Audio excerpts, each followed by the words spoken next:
क्या सफ़र मेराज में दीदार इलाही हुआ था? क्या कुरान और हदीस से इस बारे में कोई रोशनी मिलती है कि मेराज के सफ़र में रसूलुल्लाह सल्लल्लाहु अलैहि वसल्लम ने अल्लाह ताला को अपनी आँखों से देखा था या नहीं? कामरान शेख, सऊदी अरब से।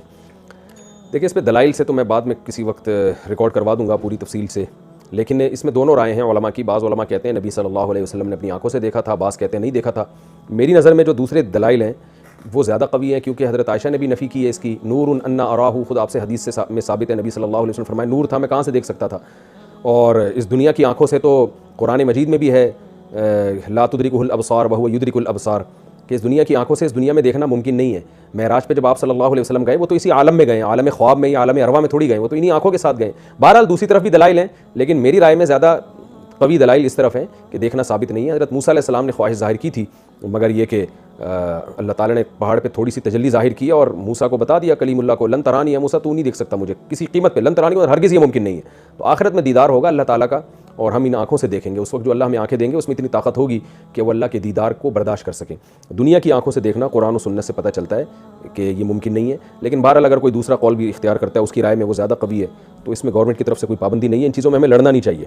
और ये भी है कि मैंने एक दफ़ा पहले भी इस पर बयान किया था कि मैंने जो दलाइल दोनों तरफ पढ़े हैं तो मेरा अपना रुझान इसी तरफ है कि देखना साबित नहीं है। तो बाज़ लोगों ने गुस्ताखी का फतवा लगा दिया मेरे ऊपर कि इनको तो पता नहीं, माज़ अल्लाह नबी से क्या, माज़ अल्लाह, इनको तो नबी से मोहब्बत ही नहीं है, ये तो नबी की फ़जीलत के ही कायल नहीं है। वो भाई, नबी की फ़जीलत जो कुरान और सुन्नत से, सही हदीस से साबित होगी, नबी ने बताया होगा, हम उसके कायल होंगे ना। अगर मेरी राय में कोई बिल्कुल बेगुबार और वाज़ेह हदीस नहीं है इस बारे में, दीदार के बारे में, तो इसमें तौहीन की कहाँ से बात आ गई?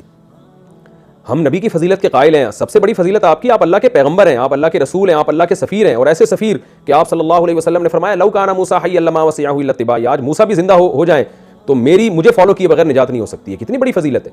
तो जो फ़जीलतें हमारे नबी की साबित हैं वो खुद इतनी बड़ी फ़जीलत है कि उससे बाद अगर कोई किसी ज़ईफ़ हदीस की बेस पे या ऐसी हदीस जो वाज़ेह नहीं है उसकी बेस पर उस रिवायत से साबित होने वाले मज़मून का अगर कोई इनकार कर देता है तो इससे पैगंबर की तौहीन का कोई पहलू नहीं निकलता। इसलिए हमें रसूलुल्लाह सल्लल्लाहु अलैहि वसल्लम से मोहब्बत है। आप सरवर कायनात हैं, आप सय्यदुल अंबिया हैं, आप तमाम पैगंबरों में सबसे अफजल हैं। और सबसे बड़ी बात, बादस खुदा बुजुर्ग तू ही क़िस्सा मुख्तसर, अल्लाह के बाद इस कायनात में सबसे बड़ा मकाम अगर किसी का है तो सय्यदुल अंबिया हज़रत मोहम्मद सल्लल्लाहु अलैहि वसल्लम का है। तो ये फ़जीलत है। तो अगर कोई इन बेसिस पे इनकार करता है कि भाई देखना साबित नहीं है, तो कम अज़ कम उस पर तौहीन के फतवे ना लगाया करे।